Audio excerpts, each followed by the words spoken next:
Rwanda, known as the Land of 1,000 Hills.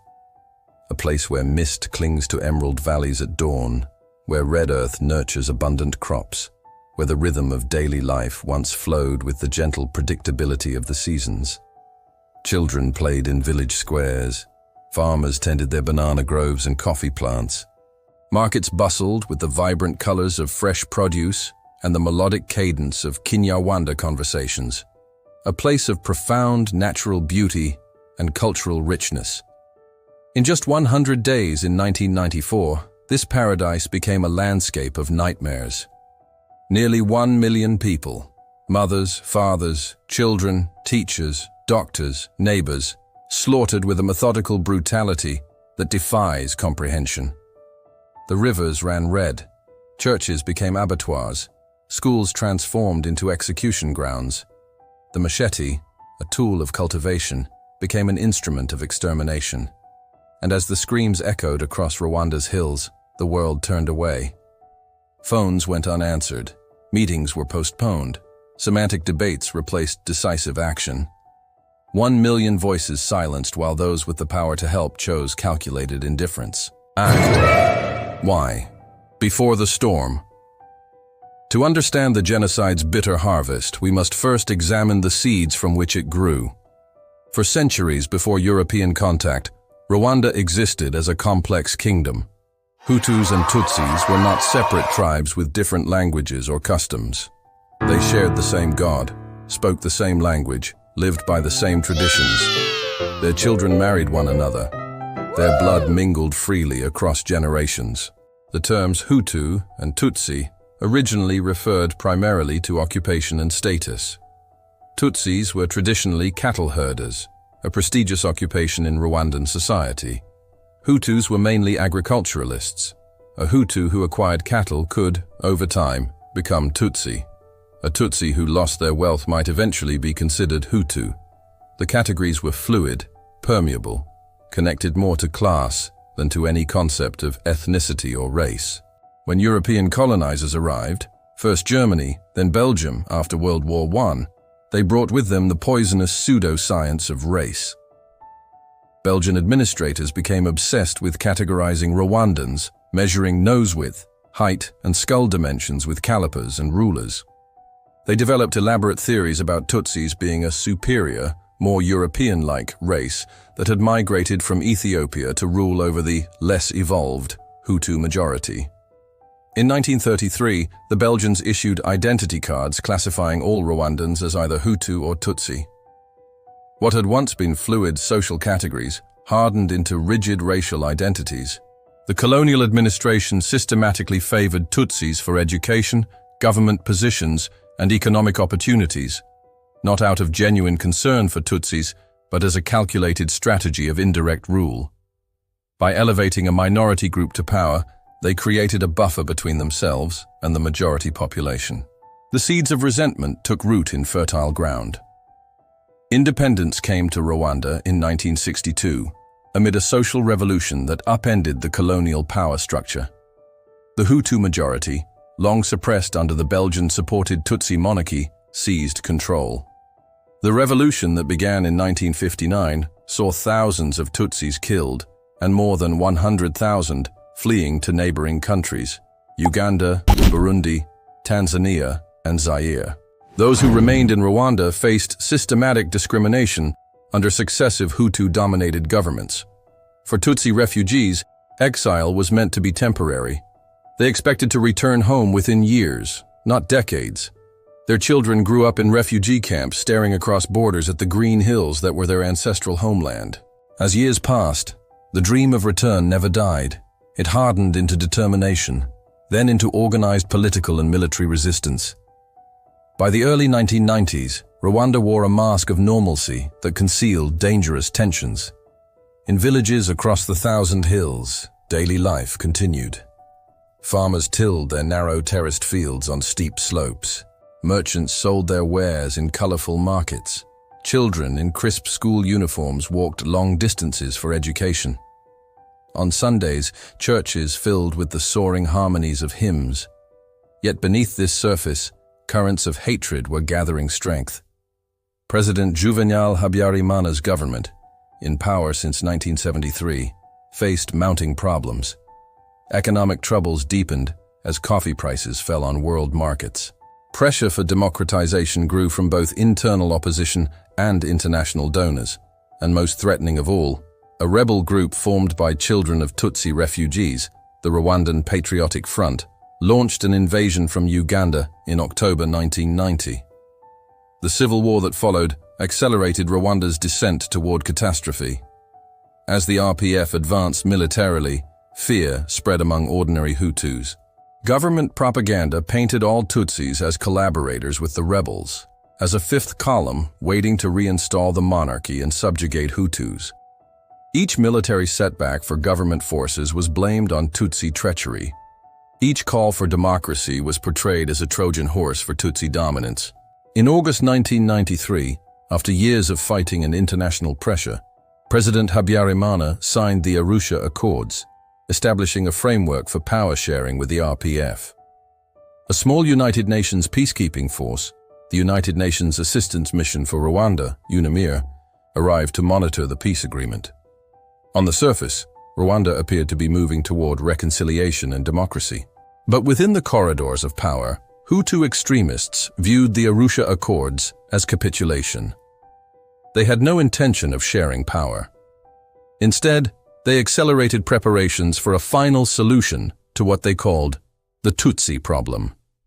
Military and civilian officials distributed weapons to militia groups. Young men received training in killing techniques. Radio stations like Radio Rwanda and RTLM intensified hate propaganda. Lists were compiled. Names, addresses, license plate numbers of Tutsis and moderate Hutus marked for elimination.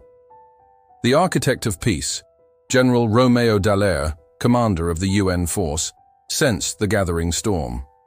In January 1994, an informant codenamed Jean-Pierre revealed details of the planned extermination to Dallaire, who immediately cabled UN headquarters in New York. His warning was explicit.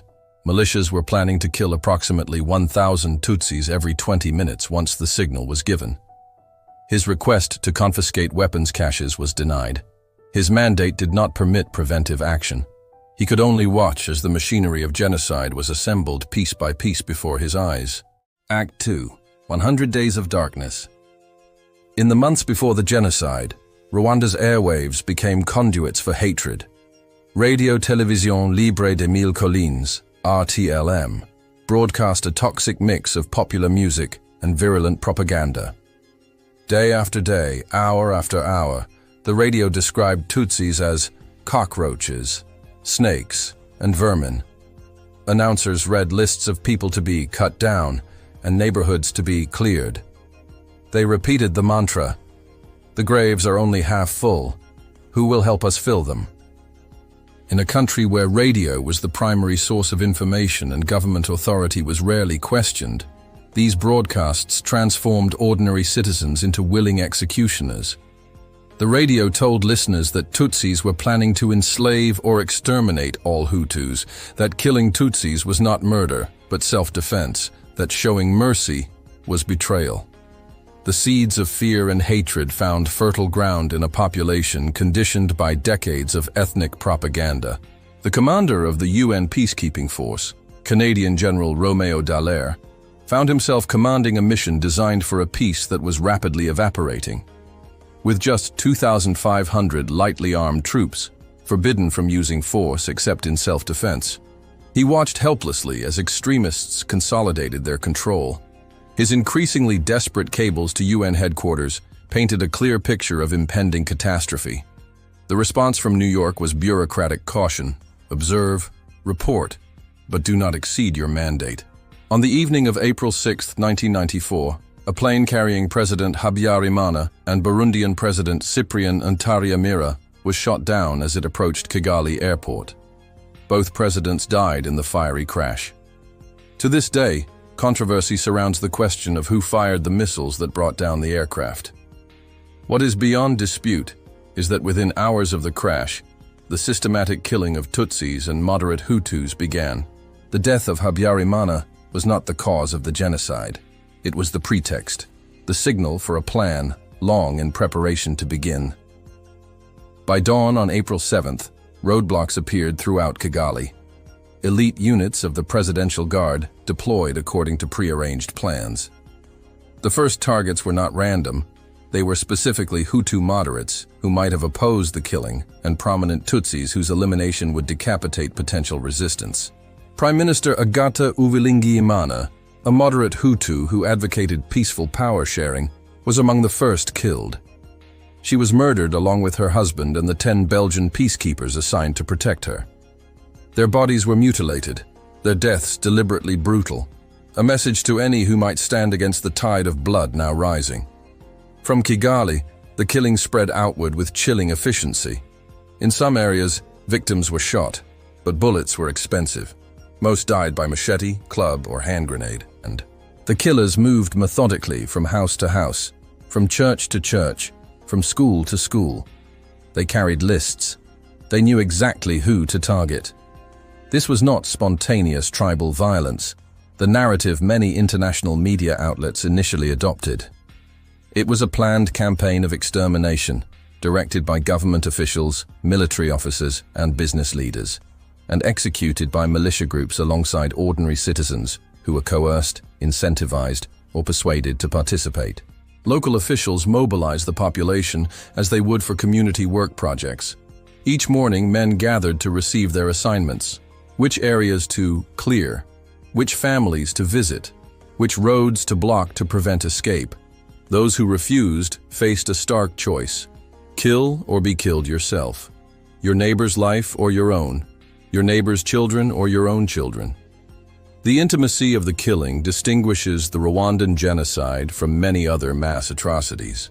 These were not anonymous deaths at the hands of distant executioners. Victims often knew their killers. They were neighbors, colleagues, friends, sometimes even relatives by marriage. Teachers killed their students. Doctors killed their patients. Priests and pastors betrayed congregants who sought sanctuary in churches. On April 21st, the UN Security Council voted to withdraw most peacekeepers, reducing the force from 2,500 to just 270 troops. This decision came one day after the brutal torture and murder of 10 Belgian peacekeepers, a deliberate strategy by the genocidaires to prompt Western withdrawal. General Dallaire, ordered to evacuate but personally determined to stay, was left with a skeleton crew of peacekeepers. Their heroic efforts saved thousands of lives, but they could not stem the tide of killing that engulfed the country. Without reinforcement, without a mandate to use force, they became witnesses to genocide rather than its preventers. In Washington, officials engaged in linguistic contortions to avoid using the word genocide. State Department spokesperson Christine Shelley famously stated that acts of genocide may have occurred, but refused to acknowledge that genocide itself was underway. This semantic dance had a purpose. To acknowledge genocide would trigger obligations under the 1948 Genocide Convention to prevent and punish the perpetrators. The Clinton administration, still haunted by the deaths of 18 American soldiers in Somalia the previous year, had no appetite for another African intervention. A memo circulated within the administration explicitly directed officials not to use the term genocide in public communications. Political calculations outweighed moral imperatives. Rwandan lives were deemed expendable. On the ground in Rwanda, the killing accelerated. The perpetrators called their work cutting down the tall trees, a euphemism for killing Tutsis, who were stereotyped as taller than Hutus. In some communities, killing quotas were established. Perpetrators received rewards, food, alcohol, the property of their victims, sometimes the wives of men they had murdered. The methods of killing were deliberately brutal, designed to maximize suffering and humiliation before death. Men were often forced to watch the rape and murder of their wives and daughters before being killed themselves. Children witnessed the slaughter of their parents. The elderly were not spared. Even infants were smashed against walls or thrown into latrines. The scale of the slaughter overwhelmed Rwanda's capacity to bury its dead. Bodies were dumped in rivers, particularly the Kagera, which flows north from Rwanda to Lake Victoria. So many corpses floated downstream that they jammed hydroelectric dams and washed up on the shores of Uganda, creating a sanitation crisis that spread beyond Rwanda's borders. From space, satellite images captured the rivers stained red with blood. Churches became killing fields. In Nyarubuye, approximately 20,000 people were slaughtered in and around a church complex. In Ntarama, 5,000 died seeking sanctuary. At the Nyamata church, 10,000 were killed, many after being subjected to sexual violence. At the technical school in Murambi, approximately 50,000 Tutsis were massacred after being promised protection. These were not chaotic mob killings, but systematically organized massacres. Women and girls suffered unique horrors. Rape was deployed as a weapon of genocide, a deliberate strategy to destroy the Tutsi population physically and psychologically. Thousands were subjected to gang rape, sexual mutilation, and sexual slavery. Many were intentionally infected with HIV/AIDS. Those who survived these atrocities lived with physical injuries, psychological trauma, and social stigma that would follow them for decades. As the killing continued, the world's attention remained elsewhere.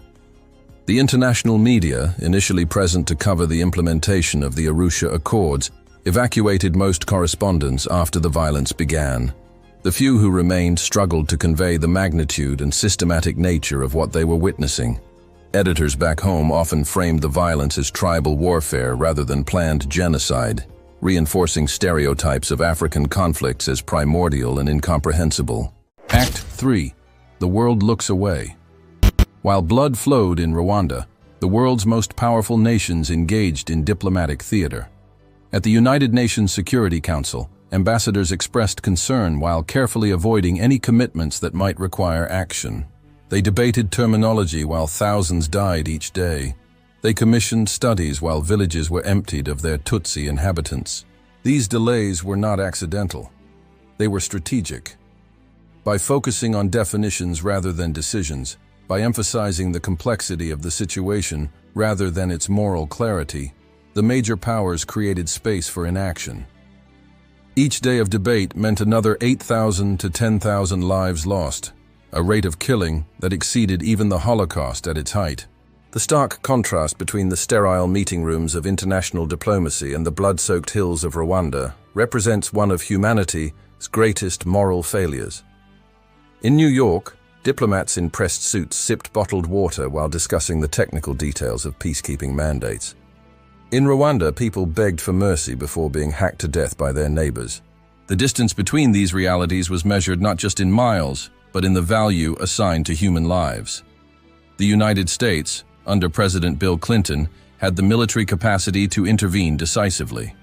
Pentagon planners estimated that 5,000 troops could have stopped the killing. But the shadow of Somalia loomed large. In October 1993, 18 American soldiers had died in Mogadishu in what became known as the Black Hawk Down incident. The political fallout had been intense. With congressional elections approaching in November 1994, the administration calculated that the political risks of intervention outweighed any potential benefits. Years later, Clinton would visit Rwanda to apologize. "We did not act quickly enough after the killing began," he admitted. "We should not have allowed the refugee camps to become safe havens for the killers. We did not immediately call these crimes by their rightful name: genocide." His words came too late for the dead. France's role in Rwanda before and during the genocide remains deeply controversial. As the former colonial power in neighboring Burundi and a close ally of Habyarimana's regime, France had provided weapons, military training, and political support to Rwanda throughout the civil war. French troops had fought alongside Rwandan government forces against the RPF in earlier years. In late June, with the genocide nearly complete and the RPF advancing toward victory, France launched Operation Turquoise under a UN mandate. Ostensibly a humanitarian mission to protect civilians, it effectively created a safe zone in southwestern Rwanda that enabled many genocidaires to escape justice by fleeing into neighboring Zaire. Critics argue that the operation's timing and implementation suggested its primary purpose was to protect French allies rather than Tutsi survivors. By mid-July, with the RPF advancing and the genocide government collapsing, a humanitarian crisis of different dimensions emerged. Millions of Hutus fled Rwanda, many driven by fear of retribution for genocide. Others coerced to leave by fleeing genocidaire leaders who wanted to maintain control over the population. Massive refugee camps formed almost overnight in eastern Zaire, particularly around the city of Goma. The international response to this refugee crisis stands in stark contrast to the non-response to the genocide itself. Aid agencies poured into the region. News cameras that had been absent during the killings now broadcast heart-rending images of suffering refugees. Money and resources that had been unavailable to stop the slaughter now flowed freely to assist those fleeing its consequences, including many perpetrators. In the camps, genocidaire leaders quickly established control. They diverted humanitarian aid, intimidated refugees who wished to return to Rwanda, and began planning for a military comeback. The failure to separate killers from innocent refugees created conditions for the conflict to metastasize into neighboring Zaire, laying the groundwork for years of regional instability that would eventually claim millions more lives in the Democratic Republic of Congo. On July 4, 1994, the RPF captured Kigali. By July 18th, they declared the war over, establishing a government of national unity with Pasteur Bizimungu, a Hutu, as president and Paul Kagame, the RPF military leader, as vice president and minister of defense. The genocide had lasted approximately 100 days.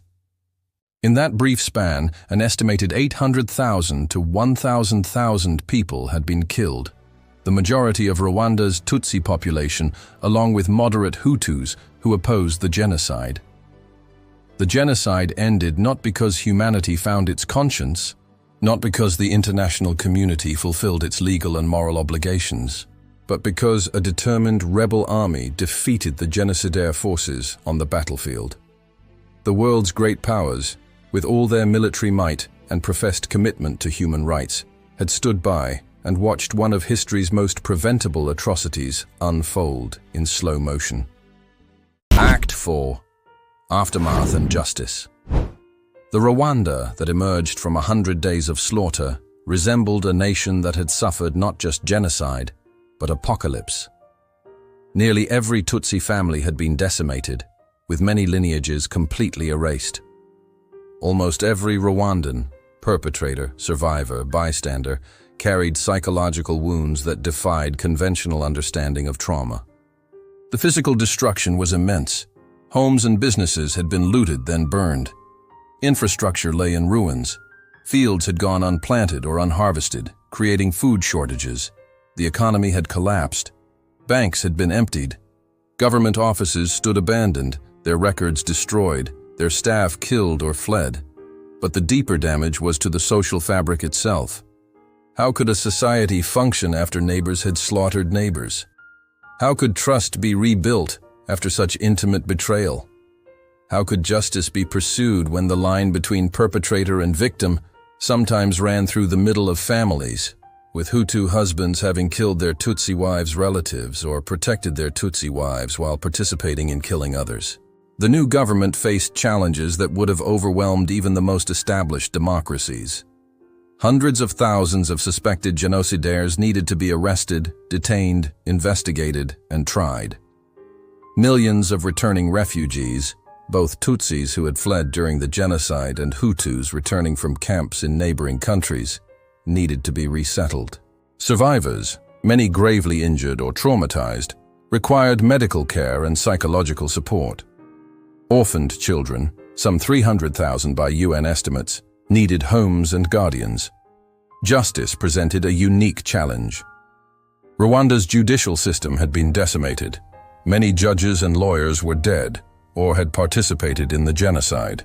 The prisons quickly filled beyond capacity with suspected perpetrators awaiting trial.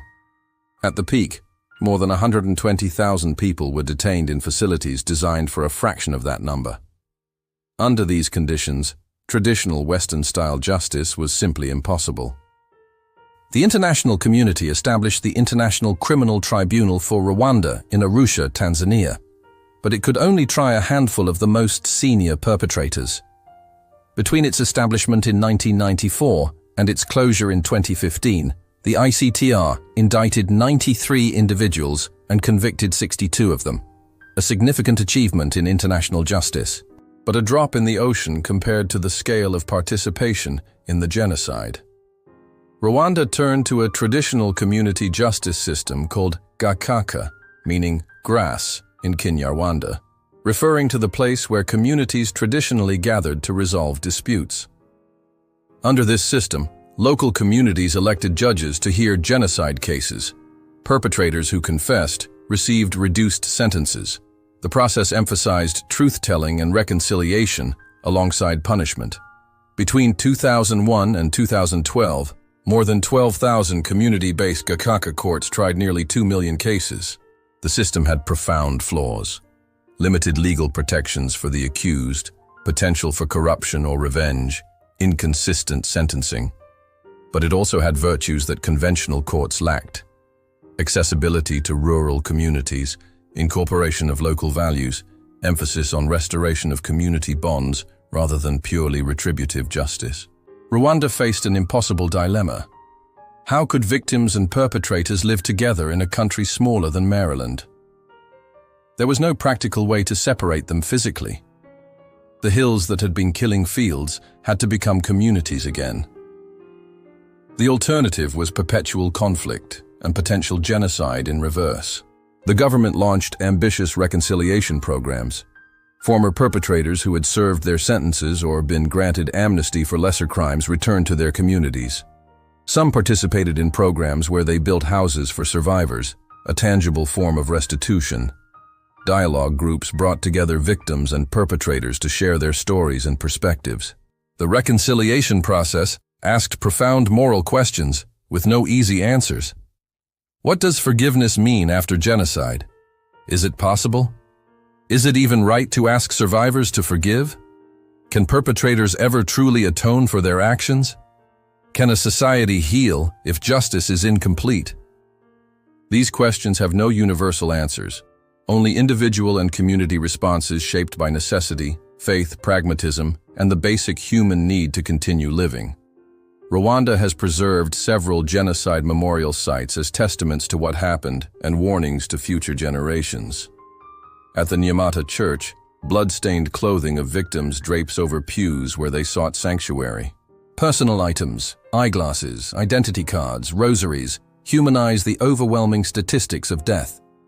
In Murambi, where 50,000 people who sought refuge in a technical school were massacred, the partially mummified remains of 800 victims are displayed on tables, bodies frozen in their final moments, hands raised in futile defense faces contorted in terror. The smell of death lingers decades later, a sensory reminder of atrocity that no statistic or photograph can convey. In Kigali, the National Genocide Memorial houses the remains of over 250,000 victims in mass graves. Inside the museum, family photographs of victims line the walls, young and old, men and women, each with names, dreams, and lives violently cut short. A children's room displays photographs of young victims with placards describing their favorite foods, games, last words, and how they died. Slaughtered in church, smashed against a wall, head split open by machete. The stark simplicity of these descriptions captures the unimaginable cruelty inflicted on the most innocent. ACT Fi, never again. Today's Rwanda has risen from the ashes of 1994 in ways few could have imagined possible. The economy grows at one of the fastest rates in Africa. Infrastructure development is impressive. Paved roads connect remote villages. Internet access extends to rural areas. Healthcare indicators have dramatically improved. Kigali, once the epicenter of killing, is now one of the cleanest, safest cities on the continent. Women hold a majority of seats in parliament, the highest percentage in the world. This represents a profound social transformation in a country where women traditionally had limited public roles. Many female survivors, widowed by genocide and often raising children born of rape, have found economic independence and political voice in the new Rwanda. But this progress has come with complexities and contradictions. The government, led by Paul Kagame since 2000, maintained tight control over politics and society. Critics argue that the specter of genocide is sometimes used to justify repression of dissent and limitations on free speech. References to ethnic identity, Hutu, Tutsi, Twa, are discouraged in official discourse, replaced by an emphasis on Rwandan national identity. Has Rwanda transcended its ethnic divisions or merely suppressed discussion of them? Has it achieved reconciliation or an uneasy coexistence maintained by state authority? The answers vary depending on whom you ask and where in Rwanda they live. The country remains a complex mosaic of healing and unresolved trauma, of remarkable progress and lingering pain. In 2004, on the 10th anniversary of the genocide, Kofi Annan, who had been head of UN peacekeeping operations in 1994, acknowledged the organization's failure. The international community failed Rwanda, and that failure must leave us always with a sense of bitter regret and abiding sorrow. Similar sentiments have been expressed by Bill Clinton, by Belgian officials, by French presidents. Words of regret came too late for the dead. Acknowledgements of failure offer cold comfort to survivors who lost everything, while those with the power to help chose not to act. The haunting question raised by Rwanda is whether humanity learned anything from its failure. Evidence suggests we have not. Just 1 year later, in July 1995, Bosnian Serb forces slaughtered over 8,000 Muslim men and boys in Srebrenica, a designated UN-safe area, while Dutch peacekeepers stood by helplessly, their requests for air support denied. In Darfur, Sudan, beginning in 2003, government-backed Janjaweed militias killed hundreds of thousands and displaced millions in what many called genocide. The international response was slow, fragmented, and ultimately ineffective. The killings continued for years, while the UN Security Council debated terminology and appropriate responses. In 2014, ISIS systematically murdered Yazidi men and enslaved Yazidi women and girls in northern Iraq, a campaign of extermination that bore many hallmarks of genocide. The world's response, while more robust than in Rwanda, was still delayed and incomplete. Each time, warning signs were ignored. Each time, intervention came too late or not at all. Each time, the international community expressed shock and outrage after the fact. Each time, the words, "never again," rang hollow. Rwanda's hills are still breathtakingly beautiful as the sun sets over Lake Kivu. Life has returned to fields once soaked with blood. Children too young to remember 1994 play in schoolyards built atop mass graves. Markets bustle with activity. On the surface, normalcy has returned. But ask any Rwandan over 30, and they will tell you the genocide is never far away. It lives in memory, in nightmares, in the absence of loved ones who should be sitting at the dinner table, in children who were never born, in potential never realized. It lives in the prosthetic limbs replacing those hacked off by machetes, in the facial scars that mark survivors, in the physical pain of rape victims still suffering from injuries inflicted decades ago. Each year, Rwanda observes 100 days of mourning, 1 day for each day of killing. In the darkness of the Kigali Memorial, candles are lit, 1 flame for each life lost. 1 million lights against the darkness. Survivors weep openly. Some collapse from the weight of remembering. The grief remains raw, immediate, visceral, not dimmed by time but sharpened by the clarity that comes with distance. The Rwandan genocide did not occur because the international community didn't know what was happening. It occurred because those with the power to stop it chose not to act. It occurred because political calculations outweighed moral imperatives. It occurred because some lives were deemed less valuable than others. Rwanda forces us to confront uncomfortable truths, that our elaborate international institutions designed to prevent atrocities can be rendered impotent by political will, that our solemn pledges of never again are worthless without the courage to act, that our claims to value all human life equally are belied by our selective attention and intervention. As darkness falls over Rwanda's 1,000 hills, lights begin to twinkle in villages where darkness once meant terror. A generation born after genocide now comes of age, carrying both the burden of history and the possibility of a different future. They did not create the divisions that led to slaughter, but they inherit the responsibility of ensuring it never happens again. Rwanda's story forces us to confront the gap between our highest ideals and our worst failures. It challenges us to examine what never again truly means. It asks us, as individuals and nations, what we would do if faced with similar circumstances today. As we leave Rwanda's hills behind, one question echoes. In the haunting silence that followed 1 million deaths, did humanity learn to listen better to the whispers that precede genocide? Or are we still capable of turning away while the machetes fall?